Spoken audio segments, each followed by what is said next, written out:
Hello, friends. Welcome on in. Part 6. Excuse me, sir. I'm trying to do an intro. Part 6. Red Dead Redemption with a therapist. It's great to have you aboard. Thumbs up, comment, links in the description, all that fun stuff. Subscribe to the channel. If you are watching this and you are not subscribed to the channel and you've made it this far, please hit that button. It takes like 2 seconds. I'm giving you hours of content. Give me 2 seconds of a subscribe button. It would make a huge difference for the channel. Appreciate you. Let's go see what our boy Mr. West Dickens is up to, huh?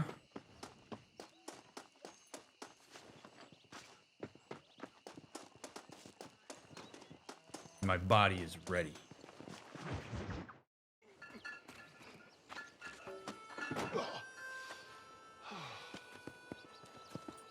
Mr. Marston, how are you, sir? I'm all right. I met up with your friend, Seth. Oh, Seth of the Dead. Yes, interesting fellow. You don't meet many men these days with the moral fortitude to cut straight to the chase like that, do you? Thankfully not, Mr. West Dickens. Yes, contemporary society is remarkably harsh on professional exhumers. But did you know that in ancient Egypt, it was an art form valued more highly than literature? I believe Seth comes from that school of thought. How very interesting. Look, you thought any more about our plan? Your plan, dear boy. Your plan. I am merely the help, not mercifully the arbiter of wisdom. What you are, dear boy, is the man whose life I've saved twice now. A man who sells lies and deceit to unwitting people. A man who, if he doesn't help me, I won't think twice about putting a bullet through his skull, feeding to the vultures myself. You see, Mr. Marston, you have the exterior of a violent man, but the soul of an angel, and that is what I think I cherish most about you.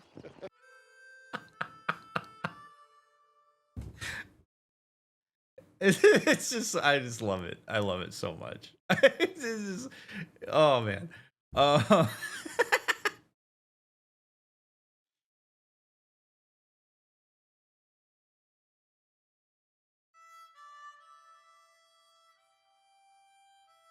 Nigel West Dickens is used to being around people who are not educated.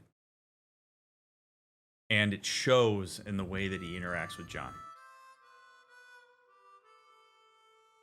When you are surrounded by folks who have not had, and I don't mean this in a demeaning way, people who haven't been exposed to any kind of scaffolded education, who are just not intelligent in the sense that they haven't been to school, they haven't learned to read. They're probably quite myopic in their daily routines and duties. If you're a person like Nigel who comes in with his fancy clothes and can speak quickly and is educated, you generally can silver tongue your way through things. You can find an angle to move the masses. We've seen him do that. Because the people that he's around are really on kind of a brute force part of the bell curve, and he knows how to generally avoid that or shield himself from it. He can spin things with his words. He can talk about history that nobody would have any kind of ability to counter. You know, when he says, oh, in ancient Egypt, professional exhumers were seen at a high degree, higher than artists or whatever. Nobody has the ability right now to counter that. So if he says it confidently, and he's smart and fancy, people are likely to believe him. So John is not an idiot. John is not dumb. John has some degree of education, intellect, diverse representation in his mind that extends beyond the average person here. So John can see through the bullshit, and Nigel is very uncomfortable because of that.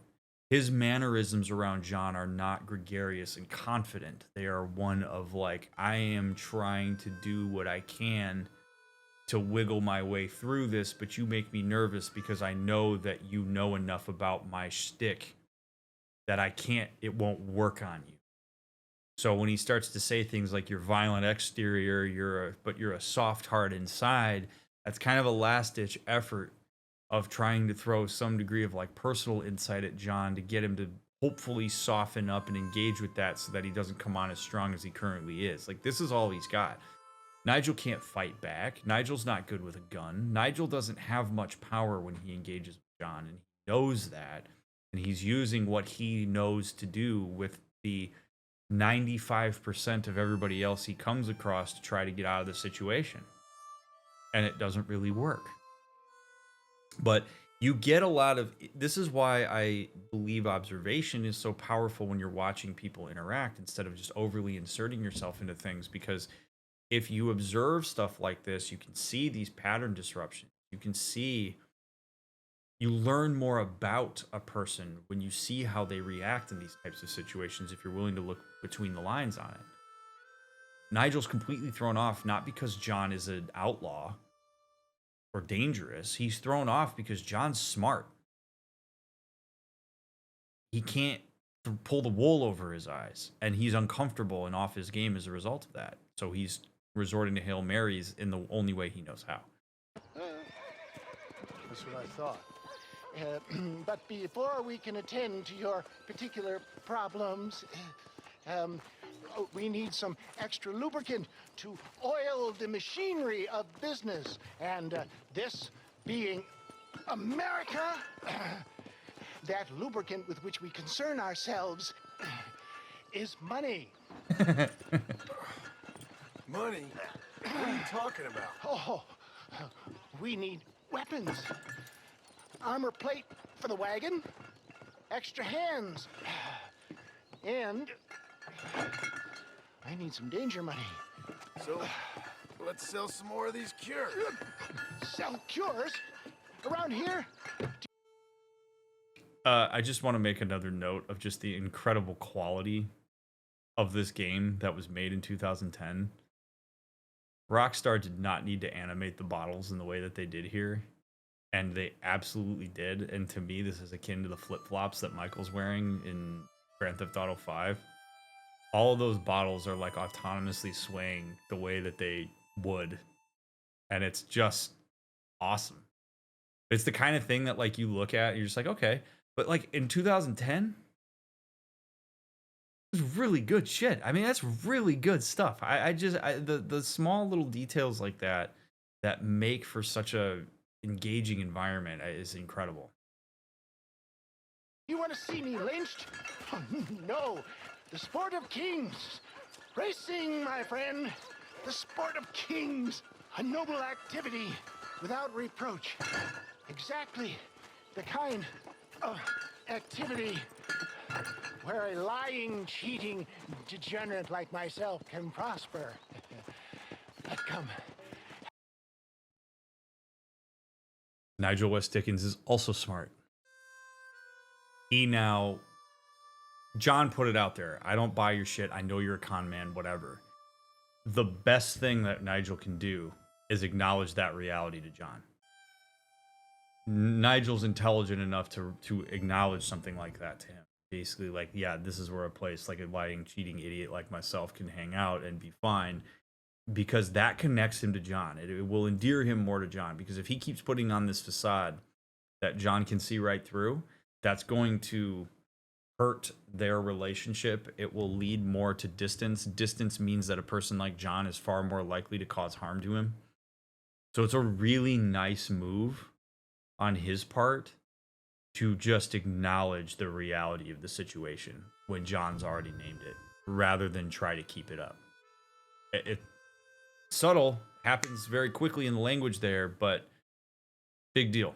Let's finish the loading and we'll discuss it as we drive.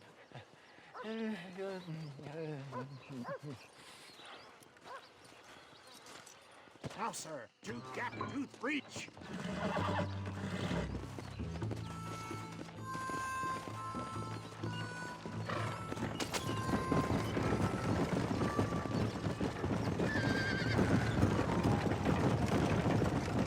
an interesting fellow, is he not? I wouldn't say interesting. More deeply disturbed. I can see why you two get along. I see the good in everybody, John. It's a flaw of mine. I have a soft spot for life's flotsam and jetsam. Connection with him more like. You and Seth have a lot in common. You both rob people for one. Mind you, at least he waits until they're dead. Oh, my dear boy. Nobody is more critical of drinkers than a drunk who's mended his ways. What are you talking about? Come on now, John. I've heard about you. You spent your life robbing people. It's a little inappropriate to be taking the moral high ground now.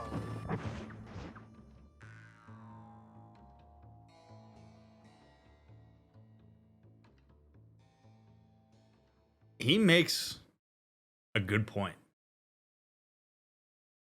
I don't want to make an overgeneralization here, because I don't think that's useful, but I do think that it's worth talking about.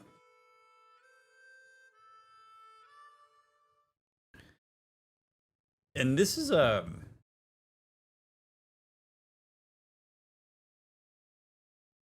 it's an interesting one because how do you choose your adventure on how you want to handle something like this? John was in a gang, lied, cheated, stole, all this stuff. Attempted to go back to the straight and narrow. Had some monochrome of success with that, but not totally. And yeah, lays down a considerable amount of judgment really toward anybody who does things that he deems to be unsavory that he has personal experience having done before. And when Nigel says, you know, nobody's more harsh on an addict than somebody who's overcome addiction, that can be true.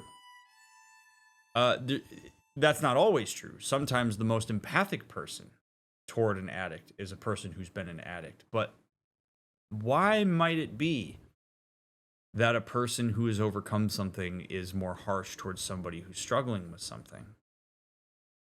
And it's often because you have seen yourself push through it and often inductively believe that other people are just as capable of doing that because you've seen yourself doing it. So it's taking your experience and trying to apply it to another person's experience that may be entirely different and constrained in wholly different ways than you were constrained when you were going through your own thing. Now, that's not to say that there's not validity to it. If you're a person that overcame an addiction and you see somebody else addicted, it can come from a place of believing in that person's ability to work through it as well. But there's a difference between trying to compare your own experience as a means to work to empower somebody to work through their own versus judge them for the fact that they haven't gotten to where you are. And sometimes that comes from a fear of seeing somebody, you see yourself in somebody who's in that space. You have an immense amount of judgment towards yourself, sometimes harsh, sometimes legit, in the sense that you chose to overcome it, which means that you evaluated it as being a less than experience. And so you see somebody going through that and you engage with that idea that that's a less than experience that a person needs to work through and get out of. But if that turns into really harsh criticism and judgment, rather than I've been where you've been, and if I'm going to be involved in helping you through this, I'm going to lift you up with my experience. We're going to use that as some degree of inspiration for you, seeing that you have it in you to do what I did. So let's figure out what your constraints are. That's a good thing. If you use it as you're a piece of shit because you're doing this and I'm not anymore and I'm high and mighty and I need to stay that way because I'm in a binary and I have to keep myself in the good pile, because if I look at that as anything more than black and white, then it invites a level of nuance that I'm not willing to engage in. That's not good.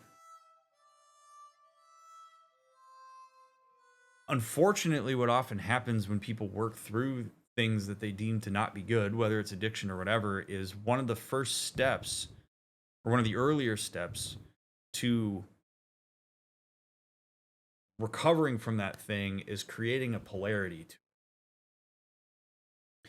So you overgeneralize it as, let's use, say, like alcoholism as an example. If I drink, it's bad. If I don't drink, it's good. Like, that's the early stage development way of looking at it. So for as long as I'm drinking, it's bad. And for as long as I'm not drinking, it's good. So anybody who's drinking, bad. Anybody not drinking, good. In terms of, like, say, like a support system. This is why you see things like AA, where people are constantly not drinking, because you have sort of that binary there.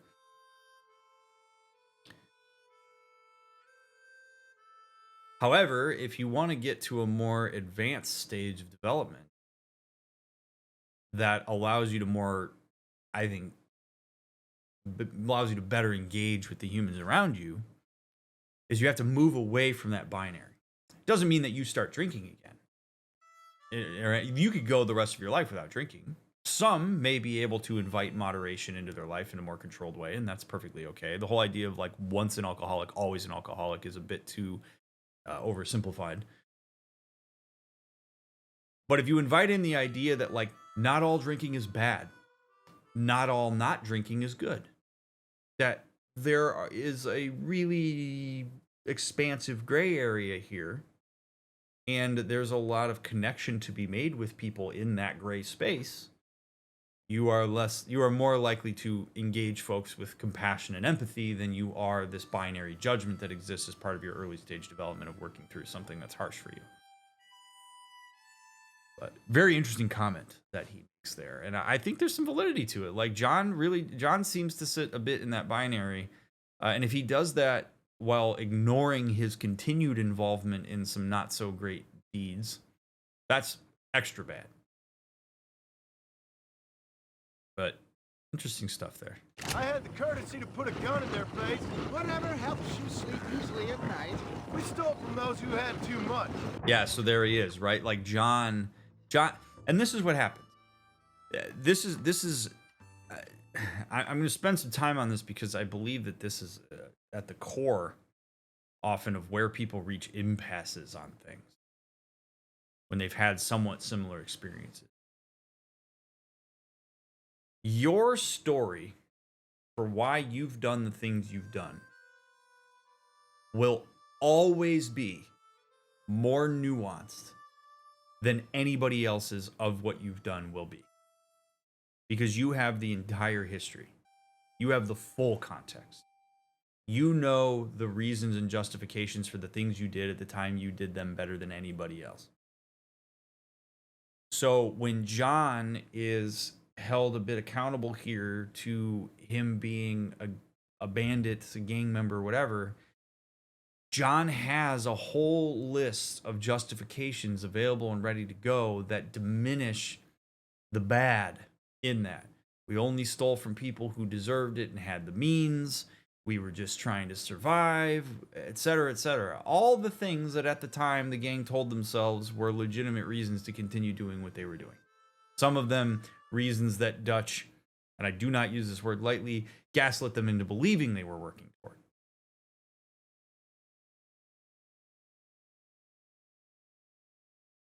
Others outside of that space, including you looking at somebody else's experience of the same thing, will look at it with less nuance.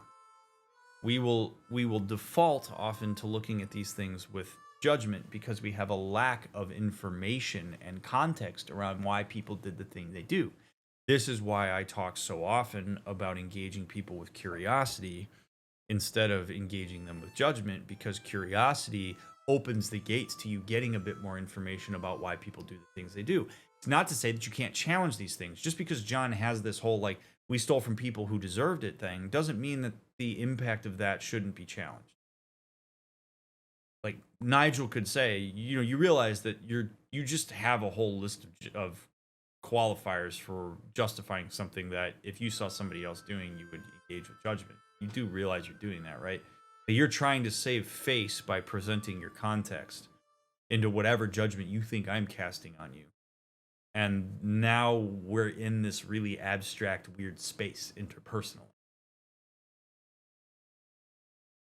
So to whatever extent that you are willing to engage yourself in compassion and nuance, you'll never get there with other people, but extending the courtesy to try to get there is going to take you a lot farther interpersonally than not doing it. John is still seeing himself as an exception because he hasn't really brought himself into the gray yet. He's still in the binary. Trying to give to those who had too little. A Robin Hood with spurs.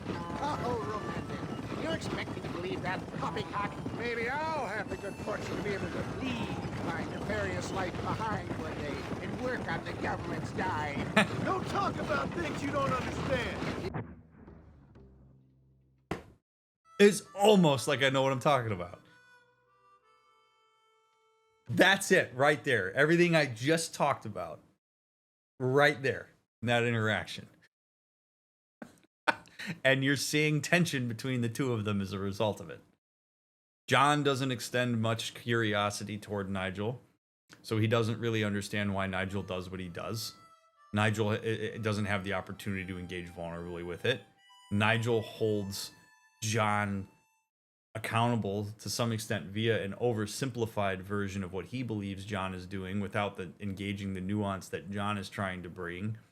And now here we are in this whole debacle of interpersonal relations because they're not doing what I'm talking about. Here, simmer down, my boy. You need to start appreciating your friends more. Folks around here don't see you as any different from Bill Williamson. I didn't think I'd have to huckster snake oil and dig up the dead, that's all. Take it from me, John. Collaboration is the key to success. I can help you. Seth can help you. It's business. Nothing more, nothing less. There's no need to make it quite so personal. Suits me. It's fair. Separation of business and taking things personal is important sometimes. Over-personalization rarely helps. I actually appreciate that Nigel's driving the cart here. Anyway, John, we must talk about the race. Yes, race. Oh, come on. Time to purge that negativity and start thinking like a winner. You're going to have a whale of a time. They've been holding these chariot races in New Austin for as long as I can remember. And we need the money. Why aren't you racing then? Me? Oh no, not my thing at all. You have already proved yourself more than adept at the reins, my dear boy, and under some stress. These races are Byzantine in their ferocity, and the terrain is treacherous. People will do just about anything to win. Men die. It's a marvelous spectator sport. Sounds like fun. And you are my wild card, John.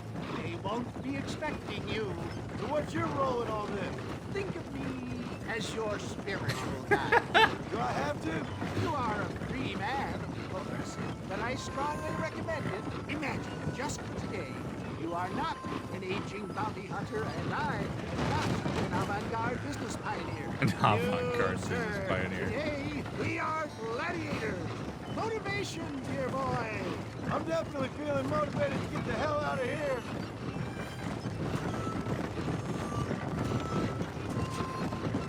Gotta love the reframe.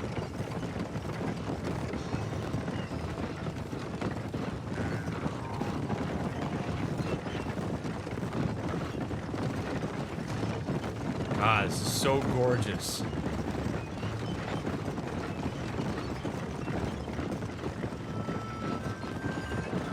Here we go. Here we are, John. Gap tooth reach.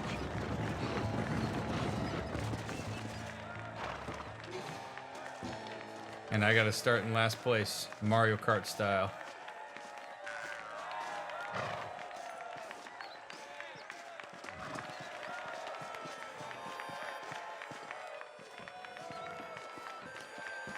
Drivers! Y'all know the rules, but for you newcomers, this here's a fair race. Keep to your manners and let the faster cart pass. So now that's been said, y'all can get to running each other off the road like always. All right now, counting to three. Ready, set, go! Remember, John, today you are a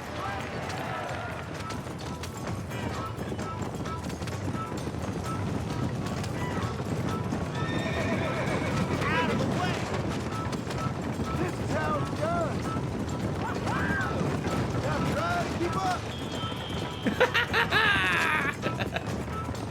he did say we'd run each other off the road like always.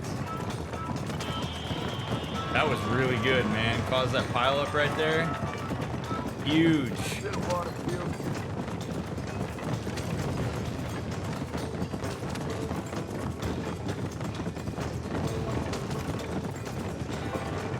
Now, will there be rubber banding? We're gonna find out.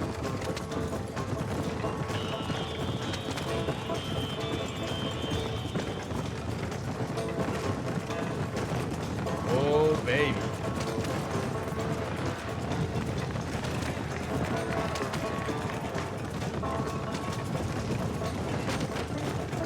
Love that they have people sitting on the sidelines for this.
Check the flag in the distance.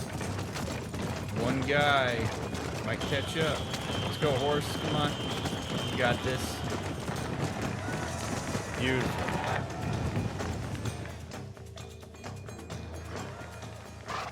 Hell of a race, mister. I'll take care of this cart for Mr. West Dickens. Come on, John. I suggest we beat a hasty retreat. Oh, yeah? They gonna come after us? Right. Best remove ourselves from the stage before somebody decides they want their money back. Fine by me. Isn't that fantastic? The cheers of the crowd, the thunder of the wheels. The fallen rocks. Homicidal maniac. Oh, come on, John. Even a cold-hearted misanthrope like you must have found that just the tiniest bit exhilarating. Not the friendliest bunch, are they? They take the racing very seriously in these parts, and your participation was not entirely free of food. Ah, there it is. I quite enjoy the binary of Nigel and John because it gives me an opportunity to talk about something that I think we've loosely chatted about here, but is worth more time, which is, how do you choose to frame things? Your perception and the way that you contribute to it matters. It matters a great deal. It's not everything. It's not the end all be all, but there are multiple ways to look at the same thing. And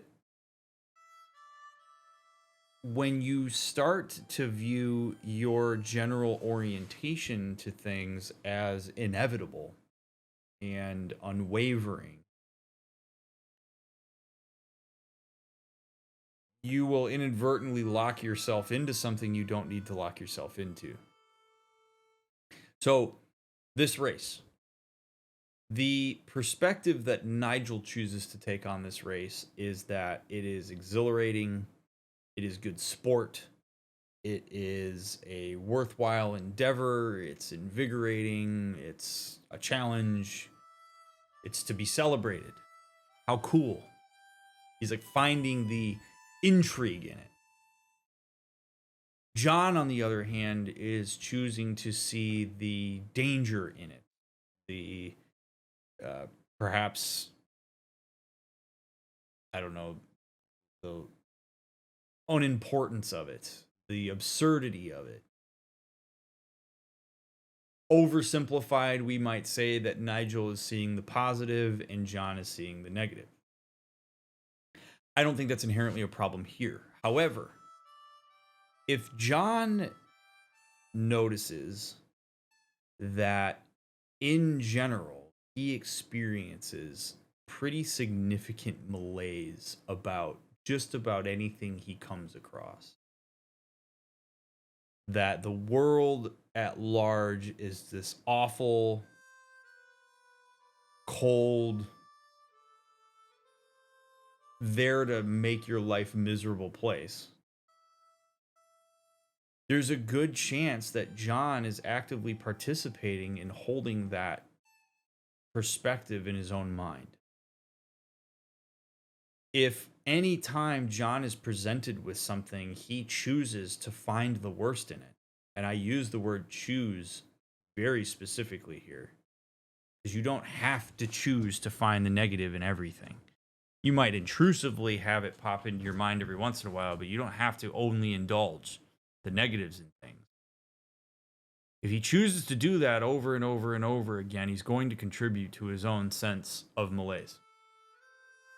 This is something that folks with depression often struggle with immensely, is they will engage the negative more often than the positive on things. Depression plays a role in that, yes, but also you do too. Depression's not the only thing that cultivates that. Hearing those negative thoughts and perceptions on something that happened and then indulging them and converting them from a perception to reality will progressively bring more and more clouds into the sky. Now, that doesn't mean that the way that you break through that is to only see the positive. I think Nigel runs just as much of a risk of having a detrimental perspective on things if he is constantly spinning things into the positive. If there's any lesson to be learned in this episode tonight, it's that engaging in binary thinking is not particularly useful. If Nigel is constantly finding the sunshine in everything, that can lead to a disengagement with reality as much as engaging with only the negative can as well. So positive and negative don't even necessarily have to mean good and bad. The overarching thread of this is, to what extent does your own engagement with perception cultivate a reality for you that you then engage with again on the back end? Because you can create a system of positive reinforcement where you spiral yourself into further depressive mindset or further detached, overly positive mindset to the detriment of your engagement with reality. And not reversing those spirals, but like addressing those is important, because finding where your locus of control in that is deeply, deeply important. Because if you are an active contributor to your own worlds out to get you perceptions, we find the ways in which you're engaging with that and create alternatives that are going to take a significant amount of work to implement. It doesn't just happen because you want it to, but we want to move people toward the mean of reality. You want to regress people toward the mean of reality as much as we can, because then it gives you more opportunity to choose the way in which you engage with the world around you. So Nigel would do well to acknowledge the danger of that space, and I think John would do well to acknowledge that he chose to participate in that and may have found some degree of enjoyment in the fact that it was a chariot race, if that exists. We don't want to sit constantly in myopic thinking about things, especially when it becomes an overarching pattern for the way you see multiple things in your life. If that pattern starts to transcend your perceptions in your life, you're going to have a bad time. Not easy to work on this, but it's worthwhile. That was clear. Sports born heart. partake the guilty pleasures of mankind since the dawn of time. I'd get away from the men we just swindled before you start waxing too lyrical. Yes, of course.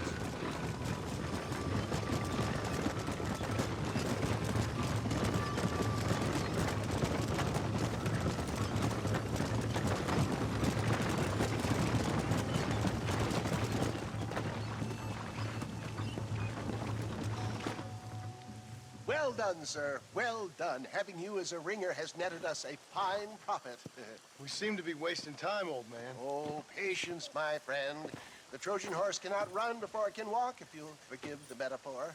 Next, we need to procure some grand and overwhelming firepower. And for that, you need to contact an old friend of mine. Goes by the name of Irish. Irish. Yes, he's an interesting kind of fellow. He usually can be found in Armadillo or some other town around here on some bacchanalian revel or such. Great. An alcoholic arms dealer. What could be better?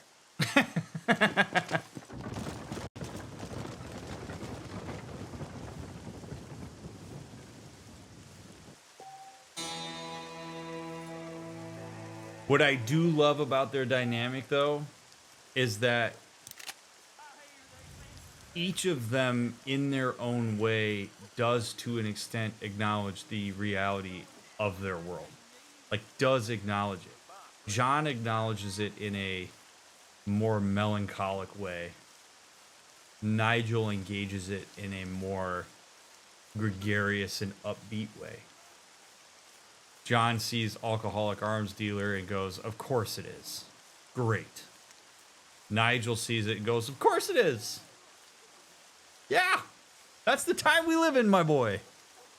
So they're both engaging, but there's a difference in their vibe around it. Which one is better or worse than the other is more akin to the individual subjective experiences that they have on the day-to-day. But they're not like far off of each other. It's just a difference in frame.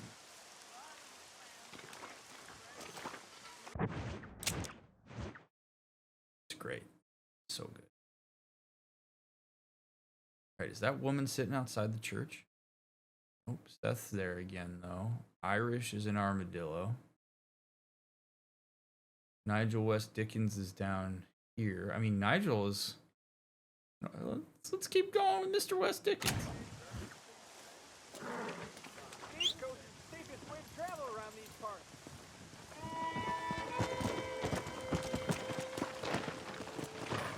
Come on.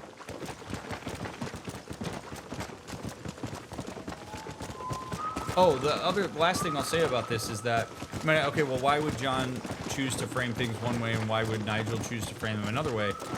Both men have also had their perspectives reinforced via their survival and via just their general experiences. Like, Nigel goes in the direction he goes because it's worked for him. John goes in the way that he goes likely because it's worked for him. That's actually one of the hardest things sometimes when you're trying to help move people out of their own space on that, is they'll sometimes look at you and go, well, this has worked for me my entire life. Why would I change it? I've survived with this. So while I simultaneously may acknowledge that it's not a great way to engage with the world around me, it's worked. Sometimes people can explicitly state that. Sometimes they don't quite have the wherewithal to articulate that. But you are working against that when you're trying to shift some human behavior around these things.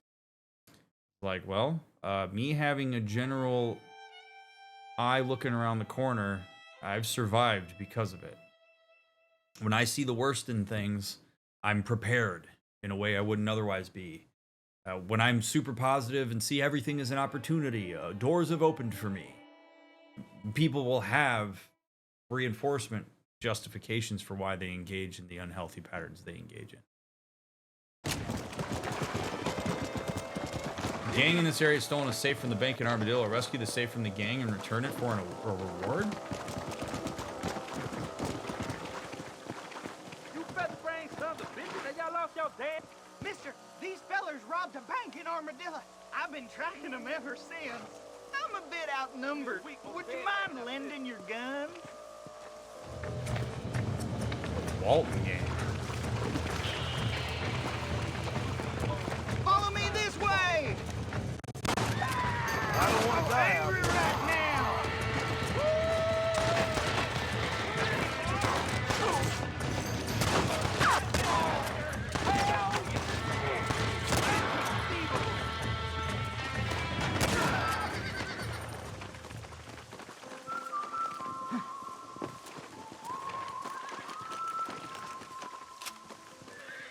I swear if I get in this wagon and this dude's like, I've been following him around, why don't we take the money for ourselves? Thanks for your help, mister. Now I trust you'll return this safe to the banker in Armadillo. Excuse me, mister.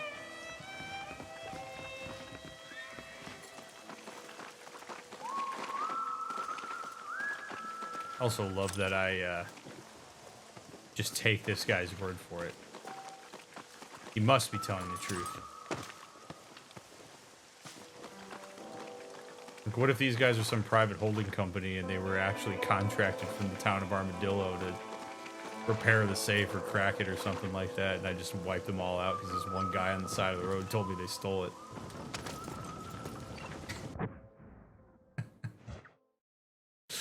What a mess that would be, huh?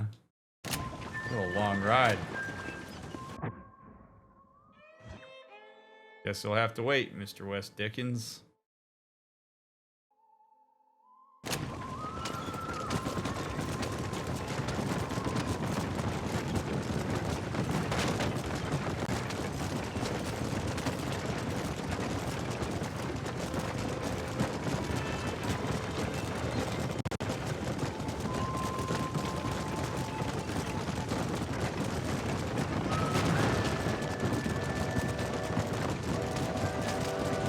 Also, what's to say I'm not gonna look like the guy who stole the safe right now while I'm driving this wagon? Like, if they put out an APB for me, or for the wagon, anybody sees this wagon with a safe on it, open fire. That's me right now. Yep, there we go.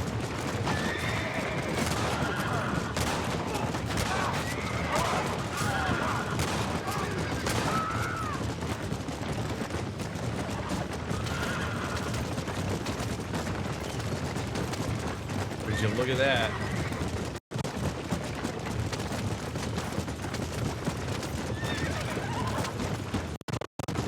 Why does this keep pitching? I really hope the game doesn't crash. I'm going to be not having a good time if it crashes.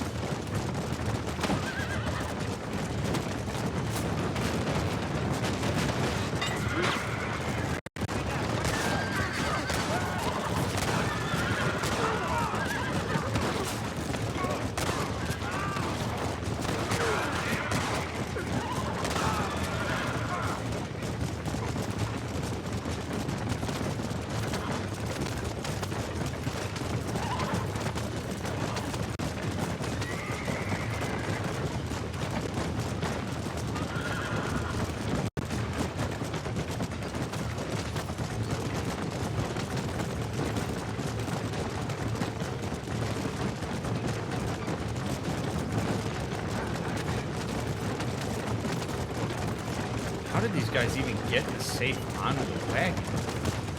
Like, I have so many questions about how this managed to happen. Oh my god.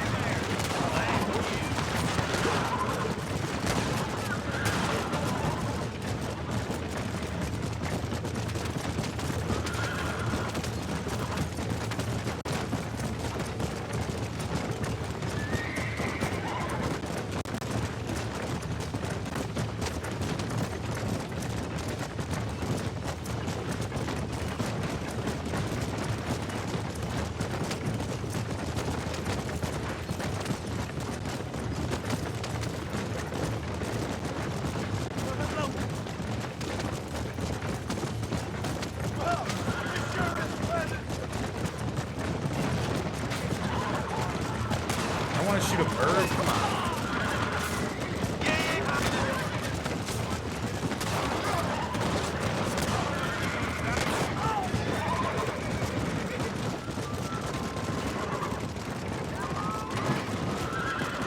Out of my way, boys.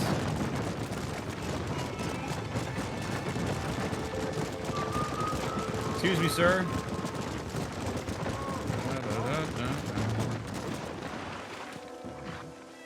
You got her safe back.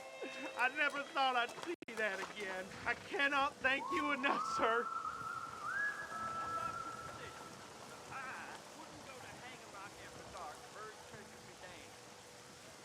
Solomon's Folly. 39 bucks. That's pretty good.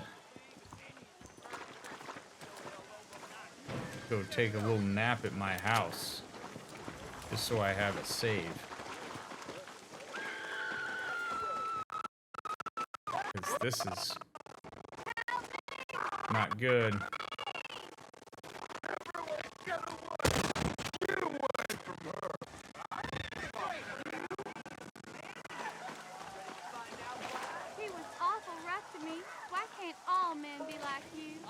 You take care, lady.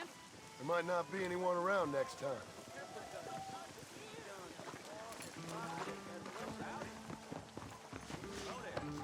Excuse me, sir. I need to take a nap. Please. Thank you. Gotta take a shit.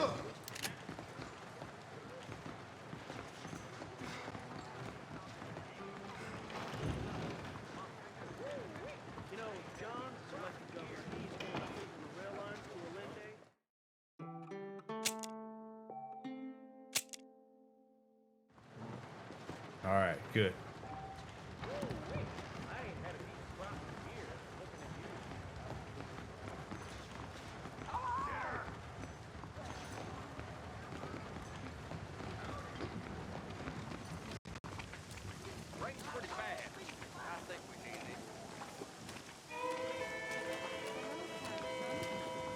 All right.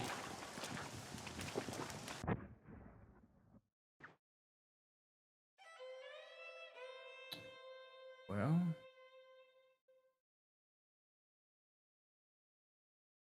and I really wanted to go. I really want to keep going with West Dickens. Irish and Seth are right here. I don't talk to Irish.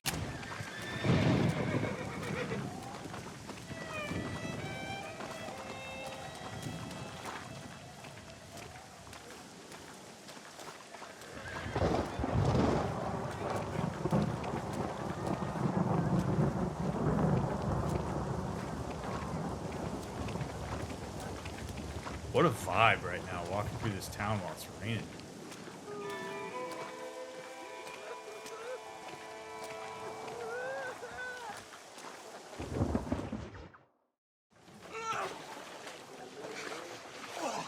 Yes, boyo, you messed up properly this time, didn't you? You little paddy bastard. You thieving McCunt. You got it all wrong, Welsh. All wrong. It was French, I promise. He said he was going to rip you off.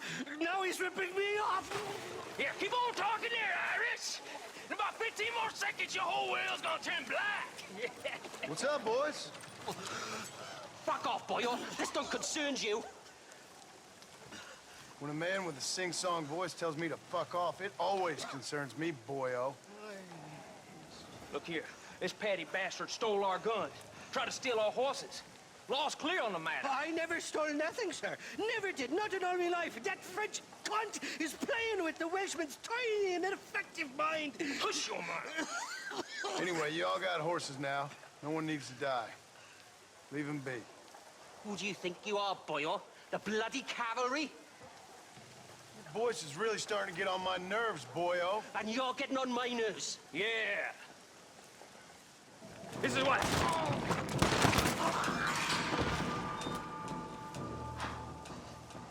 Mr. Nigel West Dickens said you'd help me locate a machine gun. And since I just saved your life... Oh, I can't thank you enough for taking care of those two degenerates. Untrustworthy, poor in personal hygiene, lacking in the finer qualities of a gentleman. What about the gun? It'd be my pleasure. She's magnificent, government issue. It'll be a bit of a ride, but we'll get there soon enough. Follow me, fella. I appreciate that these cutscenes happen no matter what the weather is. Let's get this over with. The saloon's calling me. Come on, then. Let's find this guy.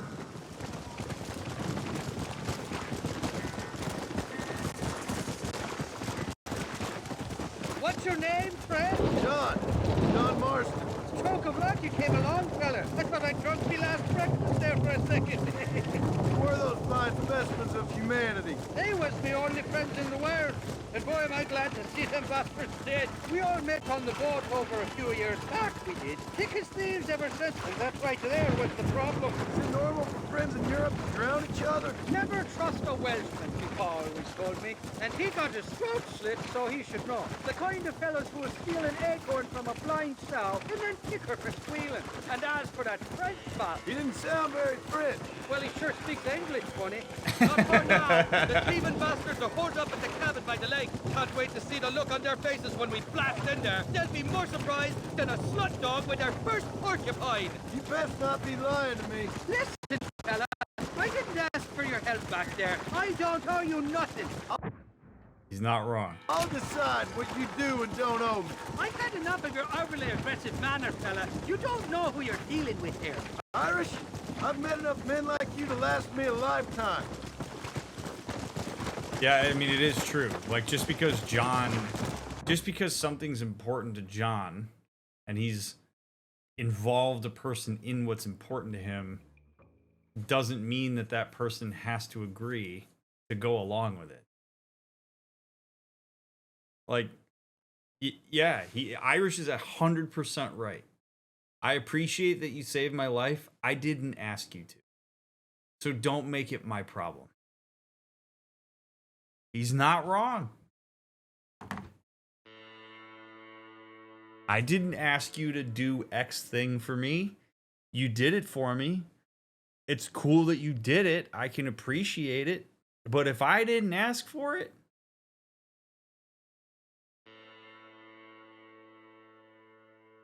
it better be as altruistic as you're making it seem that it is.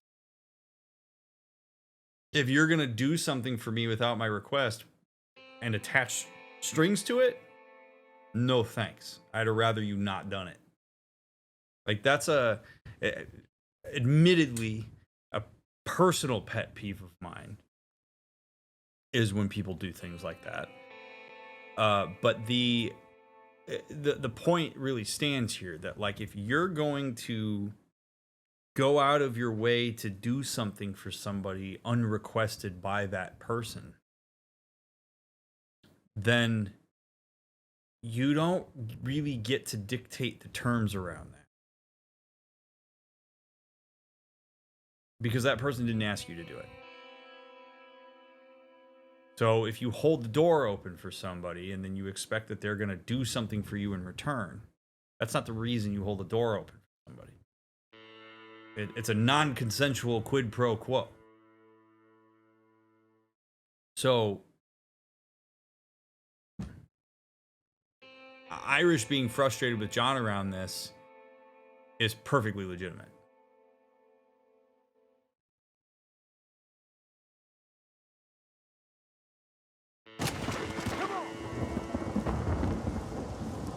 You can make quick work of those fellas if they give you trouble. Gun's stored just inside that shack. What about you helping me out? I'll cover you from the ridge. I'm better from long range.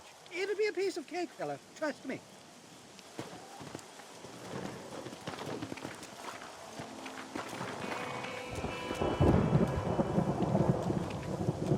Search the cabin for the machine.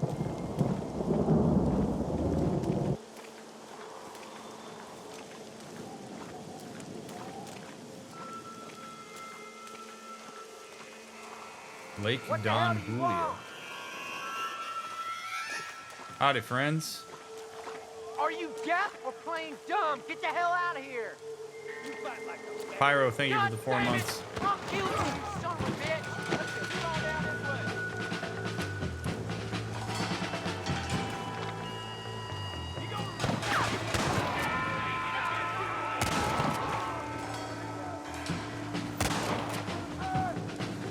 Look out, boys! Now you for me, huh? You're dead, girl. Don't get me right. What the hell? You ain't got enough sense to see it all. Now what are you gonna do? Freaking John Wick.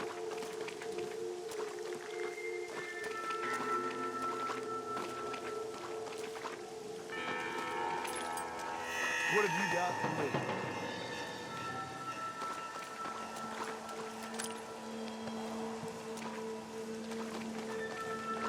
Killing sure is lucrative. I gotta say.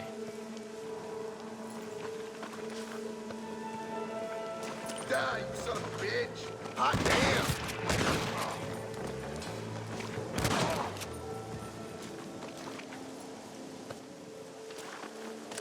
This is the strongest man alive.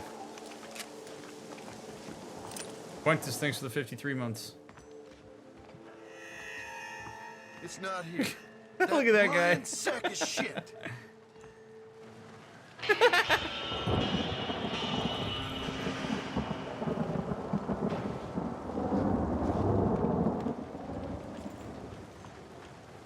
Give him that stanky leg in death. I could buy this little hut. I wouldn't mind owning this. It's pretty nice. Irish done leadeth me astray.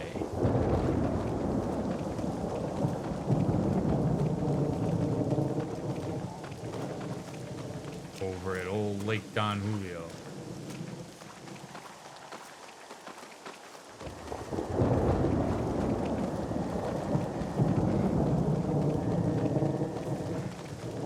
Man, the thunder's so good.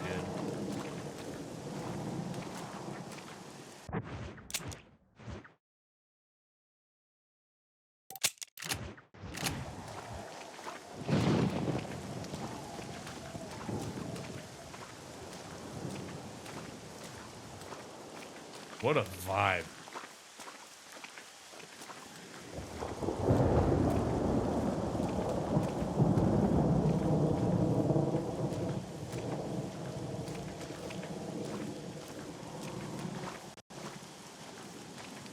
Just walk through the desert like a goddamn badass.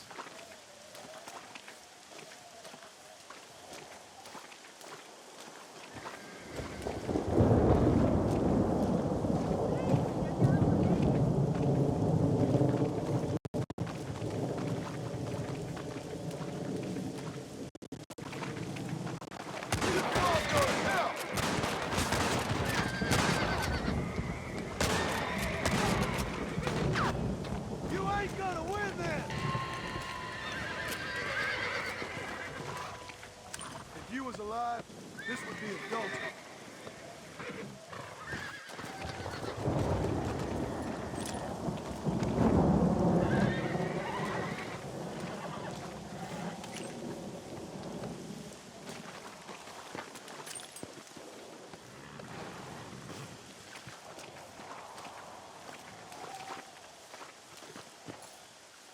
A pretty nice stagecoach.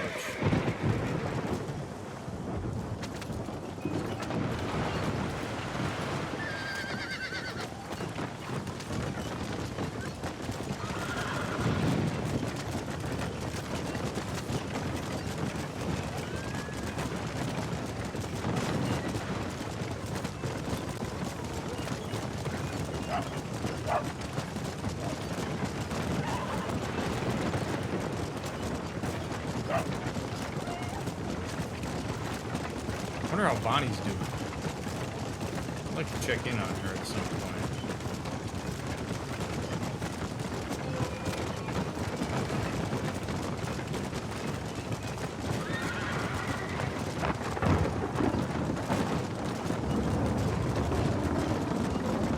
The storm's lasting quite a while.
some fond memories of the place.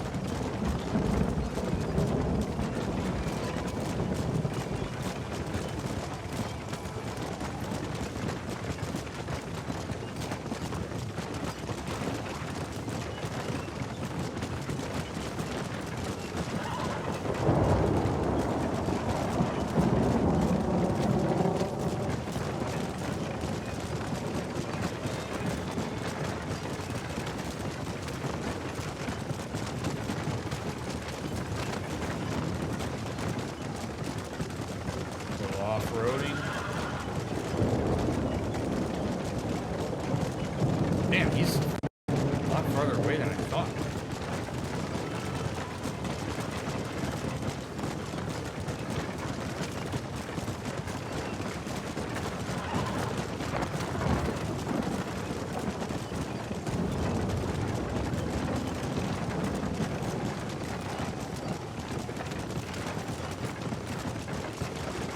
Doing out here?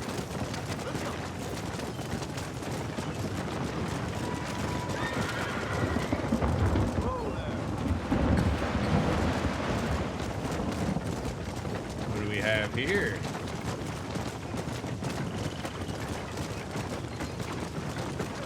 Plane.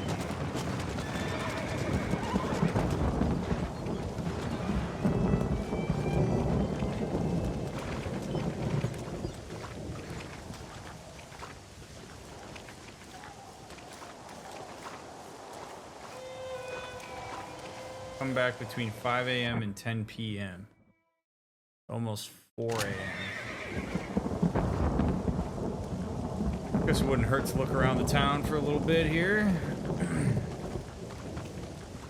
I wish this had where you could just skip ahead to the time it needs to be.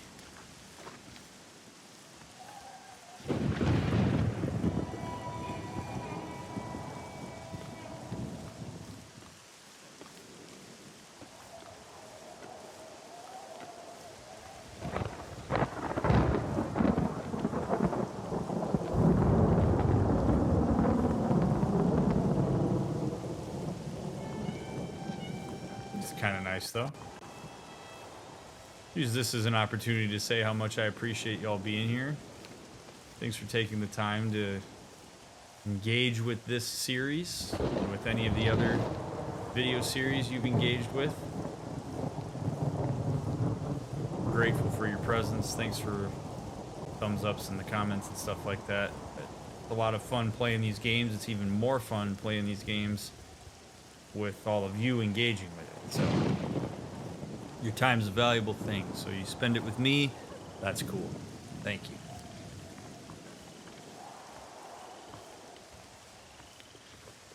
Let's see what's happening at this town.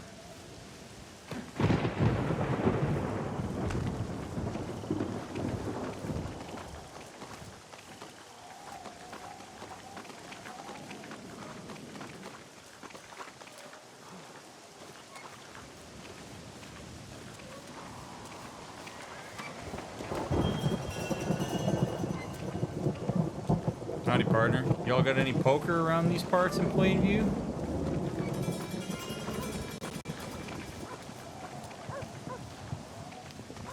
Oh, here we go. A little rental property. That'll work.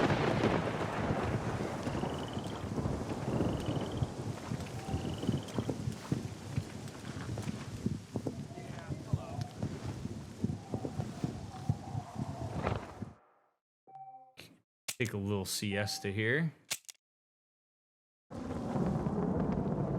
Still raining, huh? Wow.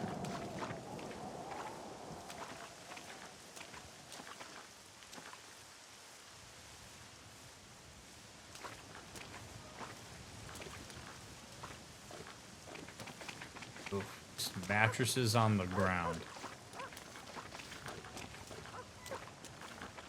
Not the coziest stay I've ever had, but there we go. Clearing up a little bit now.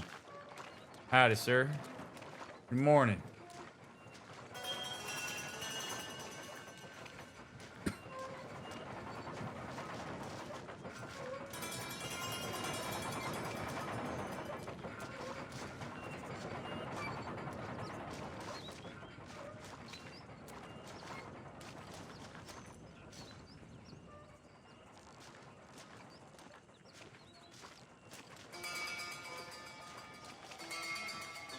Man.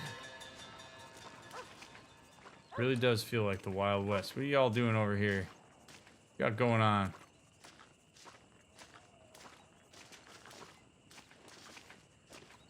Oh. Got another display happening here, huh? Alright.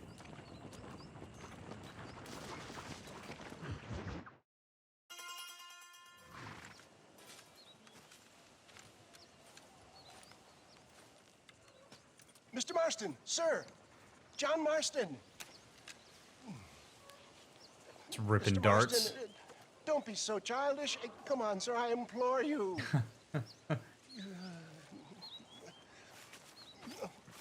Okay, so I made a few innocent mistakes when last we met. But my plan is still sound. Together we can conquer, if not the world, then certainly Bill Williamson. But first, you need me to do you a favor? You read my mind. I can only deduce you've been taking my tonic, sir, as instructed.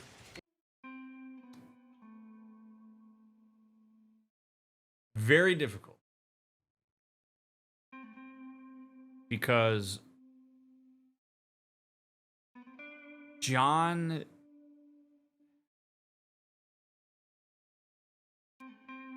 Oh, man. All of this comes back to what is at stake for John in finding Bill Williamson. You know, like what is the government actually got on him? What's he pushing for here? Because if he really does need what Nigel can offer, Nigel asking for favors repeatedly, is it shitty? Sure, but is it within Nigel's right to do? Yeah, like he's got the leverage.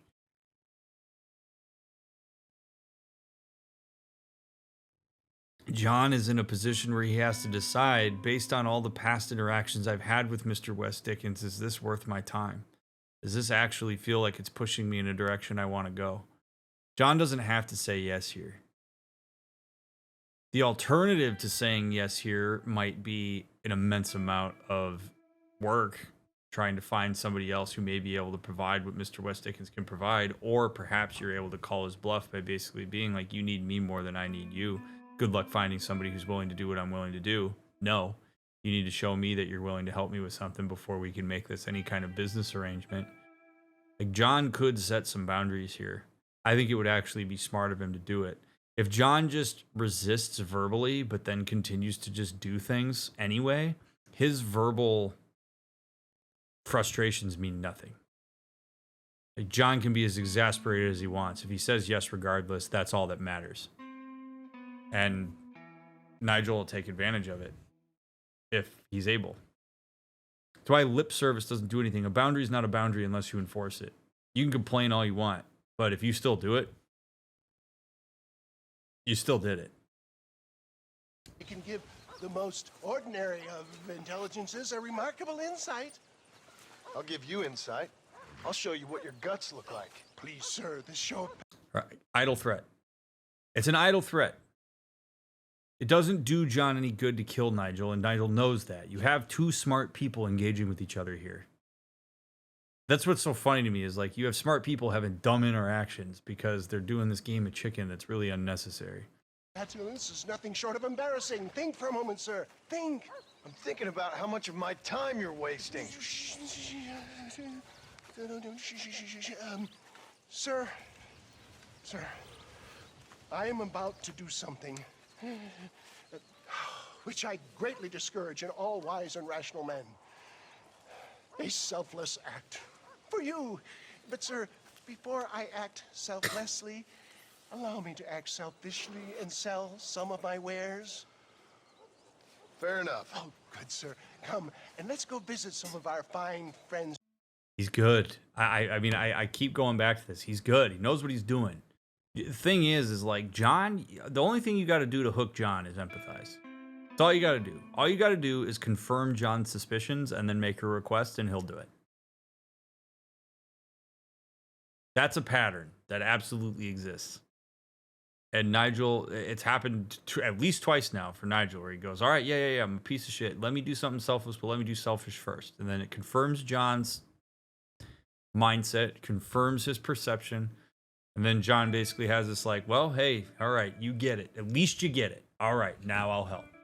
So if you're Nigel, you're filing that away. If you want to use that to your advantage, is just make sure that you keep empathizing with John, and he's likely to keep doing your bidding. Any other oil business we have here in Plainview. These men need all the help they can get.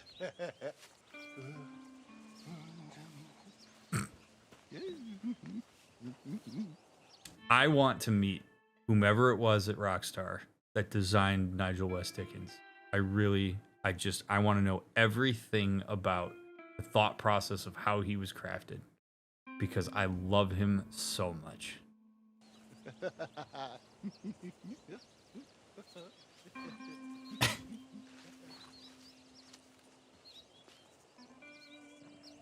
Mingle with the crowd until the show starts. Oh boy, okay.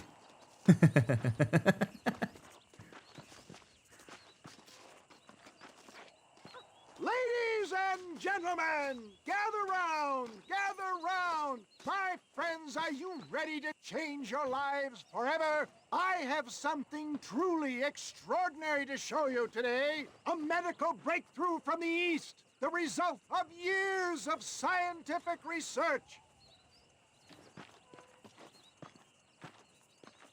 Friends, hardworking souls of Plainview, do you suffer from rheumatism, lumbago, acute chronic sciatic, neurologic, or inflammatory pain? Well, I represent the only company that makes the genuine article which cures headache, neuralgia, toothache, earache, backache. Well, this man is a fucking charlatan. He just got done swindling us down at Cho Springs with this song and dance. I say we tar and feather him right now. I say we shoot the bastard. I think it's time we take our business elsewhere. I apologize if science is not your forte. Good day, one and all. Somebody get that thief! Looks like we've been scuppered. Let's get out of here. I'll drive 2 right shotgun. Let's go, my boy. I think we've outstayed our welcome here.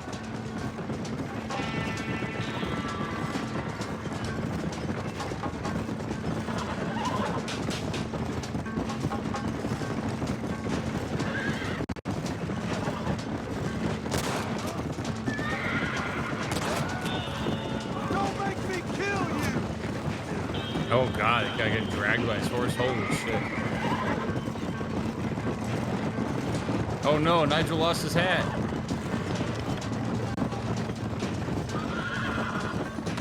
Oh. You ain't getting away!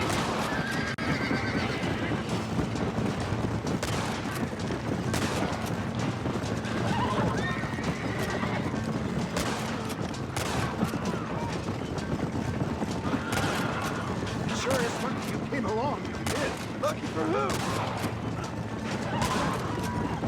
You're gonna leave this in a box!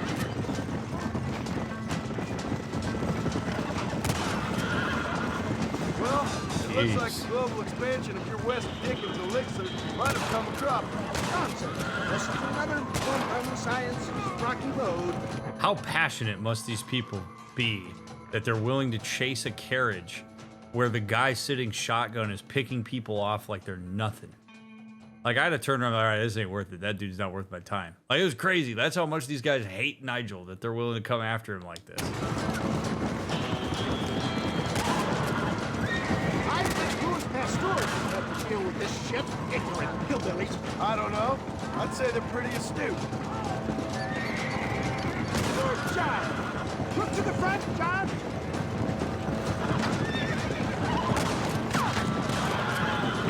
You can shoot crates of TNT to set them off. Excellent job. Now let's make haste and wave a second. Why is there a cart of TNT? For a man of the people, you sure ain't very popular. I am up against the weight of plebeian ignorance, my boy. Keep your eye out, John. Against the weight of plebeian ignorance. Oh my goodness gracious. Maybe you need to think about a change of career. I will never give give up on science, John.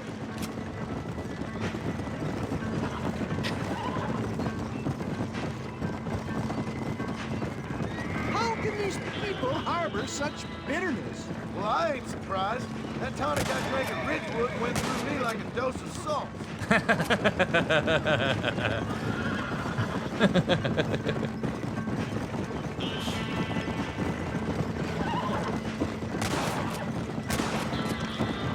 One less moron to worry about. Stop that!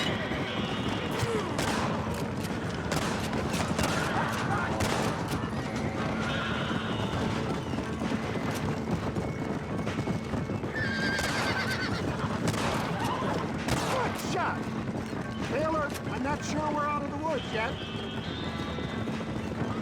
I didn't know we were in woods.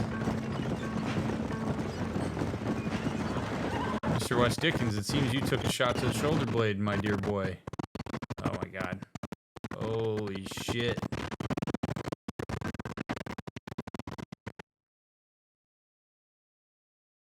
Gonna crash?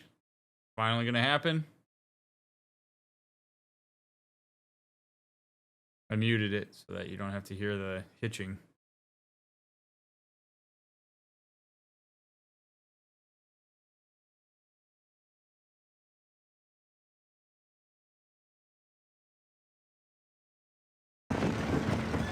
Wow.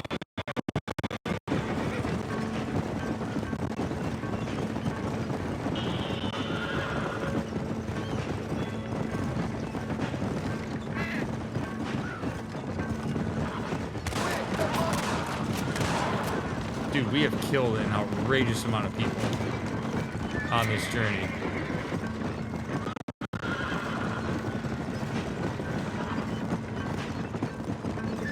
I used so many bullets. Come on, we're almost there. Where are we going?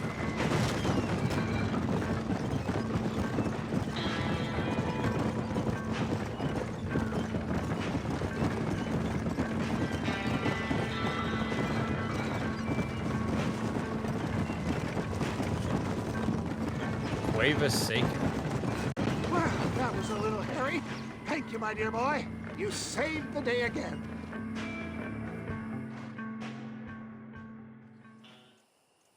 It always impresses me with the speed with which a group of men can turn from passive sheep into murderous wolves. I'm impressed with how you nearly got us killed back there. Yes, perhaps we should shelve the tonics business for a period. Let's say we try our hand at racing again. There's a meet at Rathskeller. You're trying my patience, Mr. West Dickens. Well, I'm sorry, dear boy, but I'm only an aging vendor of exotic elixirs, not the bloody U.S. cavalry. Forgive me if matters take some time to prepare. Yeah, at some point, John's wasting his own time. At some point, John directing this kind of frustration to Nigel becomes ridiculous. Like, you're party to your own stall at this point. And some of John's frustration may be related to that. Yeah, Nigel keeps wasting your time. You keep engaging over and over again. You complain about it, but you just keep, you don't change what you can control, which is your level of engagement with him. You don't hold any boundaries. You state them, but you don't follow through with them. You don't look for alternatives. You just keep showing up. You complain and complain and complain, but you keep showing up. You keep doing the same thing over and over and over again. At some point, accountability shifts off Nigel to John.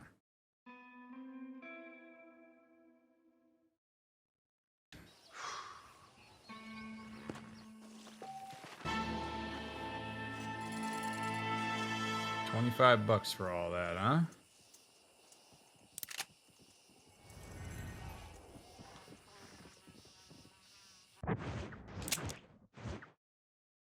We're way out here.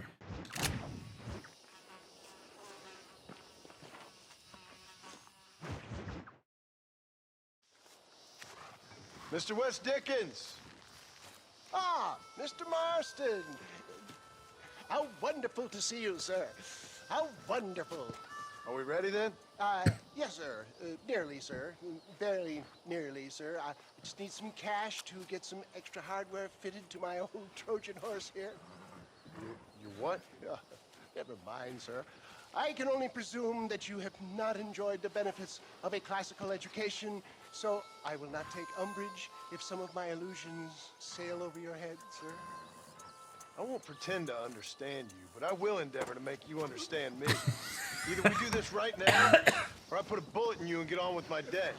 Please, I knew you were a violent man, Mr. Marston, but I did not think you were a stupid one. We need money to outfit my carriage, to turn a simple tradesman's vehicle into something more subterfuge. And I'm about to tell you how we are going to gain said cash. Now, I know that you ride very well. So come, sir, to Rathskeller Fork. Let's go, my dear boy. I'll show you the way. Okie dokie. So how are you, John? Okay, all things considered. Hopefully we can get through today without running into another army of your satisfied customers. Onwards and Why are we not upwards. just riding in the I refuse to let the blind stupidity carriage of the together? proletariat derail my calling in life. Nothing blind about it. I'd say they saw right through you. Before knowledge comes doubt, my dear boy. Everybody knows you're as crooked as a dog's hind leg, West Dickens. I resent that implication, John. I wasn't implying. I was telling. If you're such a successful businessman, what are you doing living in a cave? Delightful and Dickensian, isn't it? If you say so. Are you familiar with the concept of philanthropy, John? I'm surprised you are. Well, I don't do any of this for myself, John. I hope you realize that. You're crazy, old man. You seem to be forgetting that I've been part of your ridiculous charade. It's been quite a ride, John, hasn't it? We haven't gone that far. No, I mean us. Ridgewood Farm, Gaptooth Creek, Plainview. We make quite a team, you and me. Brains and brawn. We should consider a more permanent partnership. This partnership ends as soon as I have Bill Williamson. I appreciate your help, but I've just about had it with all your schemes. You need to realize what's at stake here. I know, John, I know. Just win this race and we'll be ready. I give you my word.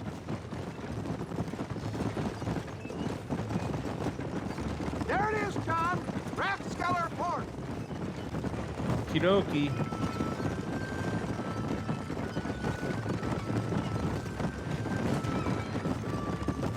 So, one of two things is true here.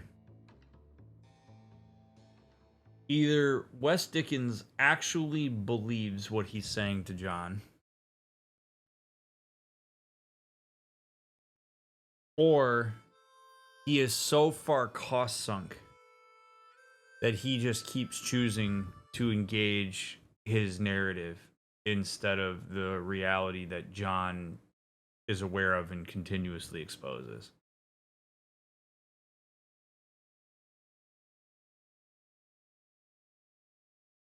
What we're seeing a lot from Nigel is unfortunately something that has contaminated the human experience for a long time. And I think overly has contaminated the human experience now via things like social media, which is that instead of questioning his own values, expectations,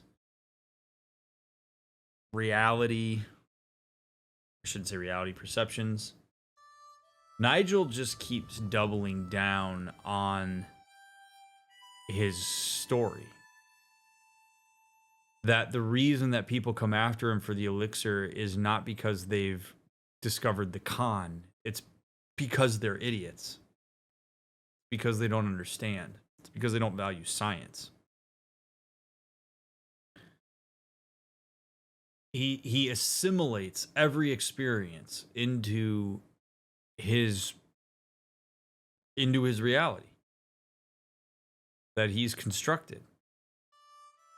if you exist at a time like we do now, where you have quantitative social reinforcement around that kind of bullshit, it's even harder to leave it, because now you have public investment in it. You have echo chamber. You have somebody who is reinforced up the wazoo on his story, even when presented with hard evidence to the contrary. This is where so many people miss the mark when they think about engaging folks with political discourse or whatnot. Is so many people believe that if you present facts, data, that it's going to change a person's mind on something that they're entrenched in. Nope. For the most part, nope. People will save face, and people will further cost sunk themselves before they'll walk themselves back to zero and then do another space. When there are people who will deny evidence in front of their face because it's too painful and laborious to acknowledge that maybe you are the one who is not correct in any kind of objective space. So you miss the mark. You want to hit the mark with somebody like Nigel West Dickens, you have to do something that John has been refusing to do the entire time he's known him. You have to be curious. You have to take a second and figure out, why does Nigel believe what he believes? Why does he do what he does? What is the thing that he feels personally connected to? What is the thing he's cost sunk into? You don't yank him out of that with reality. You have to find what his connections are and then help him understand the way in which those connections aren't actually being served via the impact he has. It's a long and laborious process that takes a level of patience and empathy and compassion that many folks are not willing to extend. And it's hard.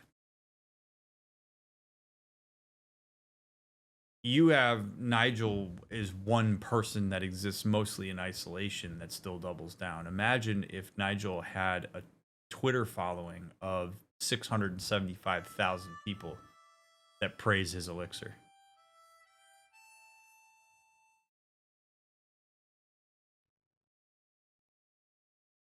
Imagine that Nigel has access to subreddits that cultivate echo chambers around the things that he cares about.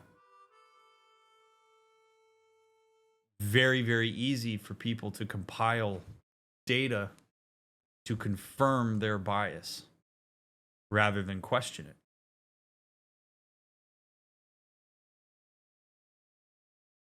I actually think a great example of this is, and maybe there's many people here, it's not totally related, but maybe there's people here who have this experience. Think of any time that you've had a choice in a type of product that you were going to buy, and you were trying to figure out which one you wanted to go with, and maybe information was hard to discern what was good or wasn't. Maybe it was like a type of facial cream you wanted to buy, or a piece of sporting equipment, or whatever. There's a lot of brands. You don't know which one you want. You don't know what's going to suit your needs. You do whatever research you can, and you still aren't entirely sure, or maybe you feel mostly good about the decision you make. You make a purchase, and then you go look up tons of reviews for what you already bought in the hopes that it confirms your decision, that you made the right one. It's like buying a video game and then looking for reviews for the video game after you bought it instead of prior to buying it. And you will build a case for your decision. People do this on the fly every day with so many things. It doesn't have to be as siloed and, you know, like, it doesn't have to be as big as like a purchase. It's ideas. People stake their claims in small ways every day on things and then seek confirmatory information because it feels good. Once you get really far down the line to a point that it becomes a core belief, any evidence to the contrary, you're gonna push against. It's gonna cultivate anxiety. And by the way, from a psychological standpoint, this applies for your own internal narratives and esteem. If you stake your claim in, I'm a piece of shit, people could present you with evidence for the contrary at some point that is hard data that you are not a piece of shit, and you'll deny it.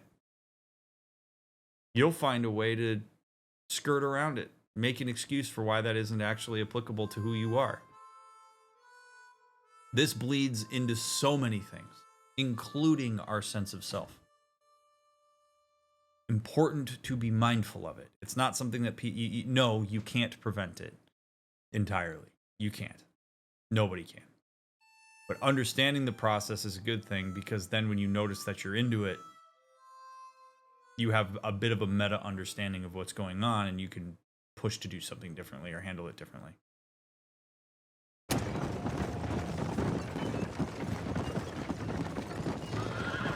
You also have to want to do that.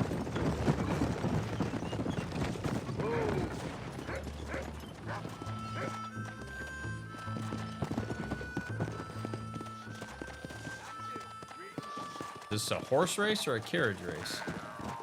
Oh, it's a horse race. All right. Not a particularly handsome bunch. Gentlemen, this will be a fair race. No shooting, stabbing, cliff pushing, rock throwing, cactus grinding, neck lassoing, setting fires, or other acts that causes a rider to unfairly lose his weight or bleed heavily or black out. Get yourselves ready. Set. Go! Let's go. Come on.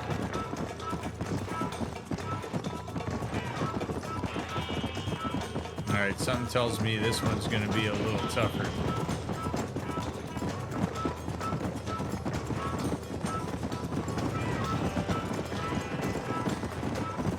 We got no chance.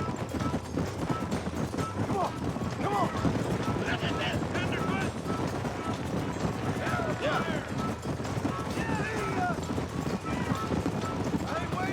They're 5 wide. There we go. That was smooth.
Go, give me some harmonica. Let's go. That's an instrument I would love to learn how to play. Go. But I don't want to dedicate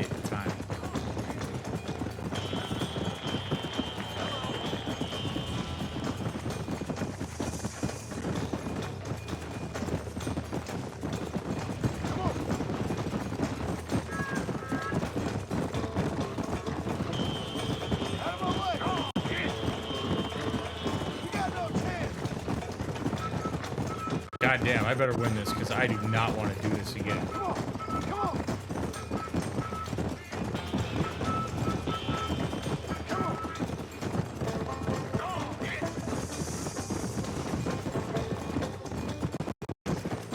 Oh boy.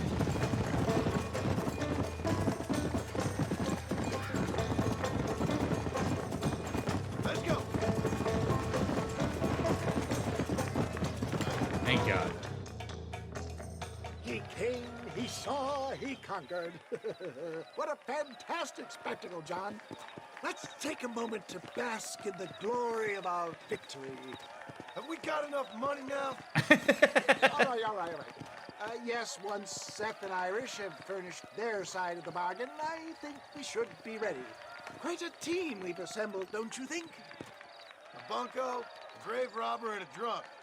How could things possibly go wrong?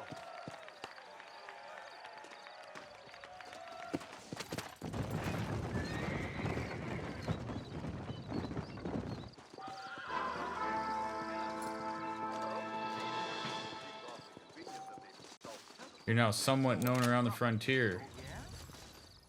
Cool. Howdy. Howdy. Alright, what do we got? Blackjack games can now be entered. Oh, baby. Do I indulge? Do I indulge myself in a little blackjack? I'll indulge myself a little blackjack. They say Marshal Johnson's buried stolen goods out at Rio del Lobo. How are you? Yes, sir. Yes, sir. Why not? Play blackjack for $20? Yeah. Why not? Let's see how my luck is. I heard the gang of Twin Rocks is in cahoots. That's with what I Marshal like Johnson. to see. All right. I know how to play blackjack. All right, let's go. We'll go 5. Queen, good. 19. Oh, baby. You got any balls in there? Here we go. Where's our order from Spalding's? I'll stand Don't at have the 19, right. especially with an 8 on the board. Yes, I'll sir. stay. Yes, sir. Yes, sir. That's great. Thank you.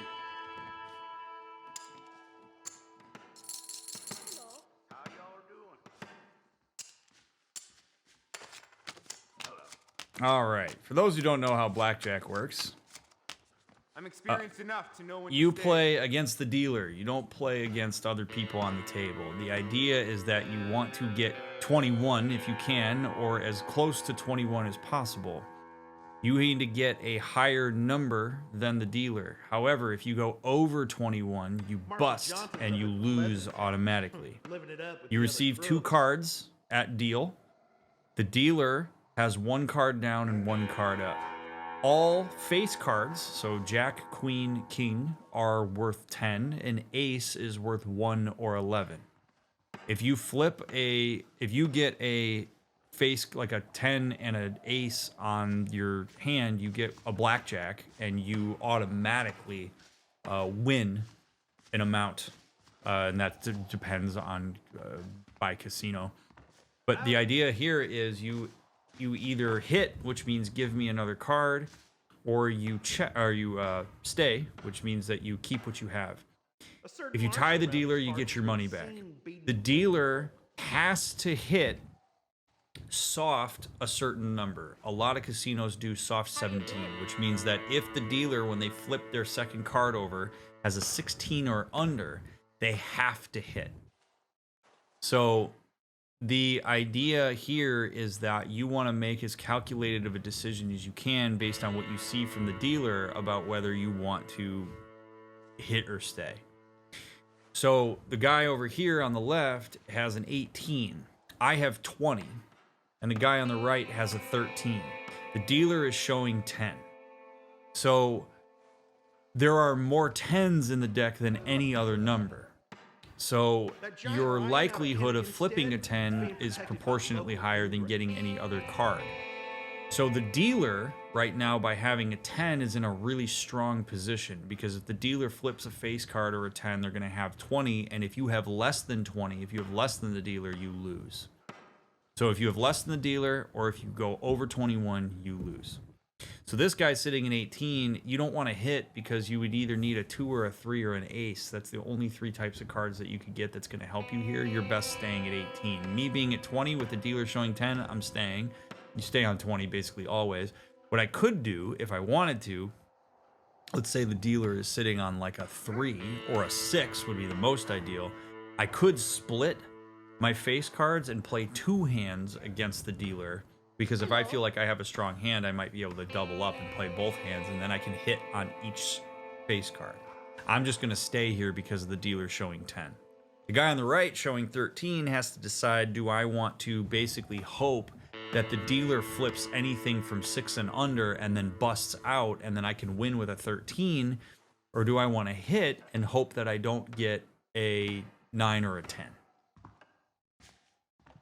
So that's kind of how this is going. So I'm going to stand at 20. I'm all right. Hit me. Hello. He took a hit. He took a 9, so he busted out. Dealer's got 14, has to hit, takes a 24, busts. Thank you all very much. So if the guy on the right had stayed, he would have won, because he's in the hand despite the fact that the dealer busted out. Good luck. When you win at blackjack, you basically double your money. So I'm sitting on a 14. Dealer's got a face card. That sucks. Quite enough, thanks. So he's got an 18. So I'm sitting at a 14. Dealer sitting on a 10. So people have a hard time figuring out often whether they should hit or whether they should stay. And it is pretty tricky to figure out, because you always have more of a chance of winning if you stay in the hand, because if the dealer busts out, it's great. So even me sitting on a 14, I still win money. Problem is, with the dealer sitting on a 10 like that, you've got a pretty good likelihood that they're going to flip a 17, 18, 19, 20, or 21. And so do you want to hedge your bet by hoping that you have something that's a... I've at 14, so I need something that's like a 7 or an under. If I get a face card and bust out, then it doesn't matter what happens with the dealer. So I've been doing pretty well here. So since I'm sitting on 14, I'm going to take a chance that the dealer's going to bust and I'm going to stand. Do you piss sitting down? Dealer flips, 16, so he's got a hit. Dealer busts out. I win. Bad luck. Beautiful. Uh-huh. 16 is the best possible thing the dealer can have for you. Now, the cool thing about blackjack is, because you're not playing against other people, it's a really cool community game, because everybody at the table wants everybody to do well. And in some casinos, the dealer will actually help you, because the dealer doesn't have any investment in whether they win or not. The dealer's not winning money. So sometimes the dealer will, if you're new to blackjack, the dealer will help you. Like, the dealer will say, like, yeah, you should probably hit that, or, you know, whatever. Like, they don't have any investment in you. So that's why a lot of people, when they go into casinos, they enjoy blackjack, because there's nothing really at stake other than you just making a decision about your hand. You have a lot more control in blackjack than you do in a lot of other games, and it's a much more chill vibe than a lot of other, like poker is intense, whereas blackjack's chill. You want everybody to do well. All right, so I got 17. Dealer's sitting on an 8. That sucks. He busts out at a 24. I'm going to stay at 17 and hope that the dealer doesn't have a face card. I'm in a shitty position here. You flop a 17 and the dealer's got an 8 showing. That sucks. You just have to hold on and white knuckle it. I'll leave it there. He's got a 14. He busts out at 24. Dealer flips 17. So they stand. So we tie. So I push and get my money back. That works.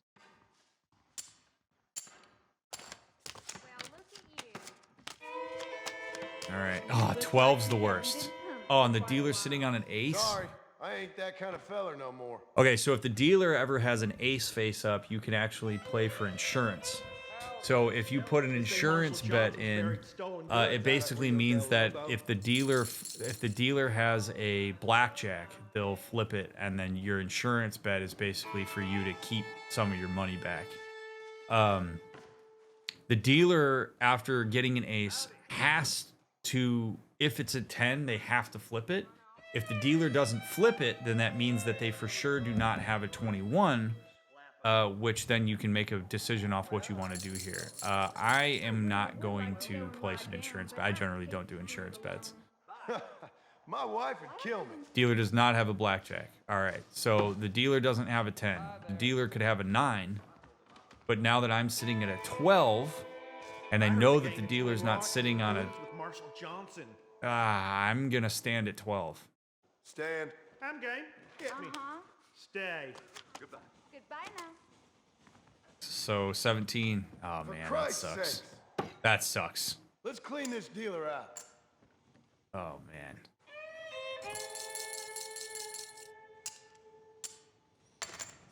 You can believe it or not, but I actually look even better now. All right, I got a 10. No, That's thank you, good. my dear. You got any balls in them pants? All right, so dealer sitting with a 2. I've got 10. I'm gonna double down on this.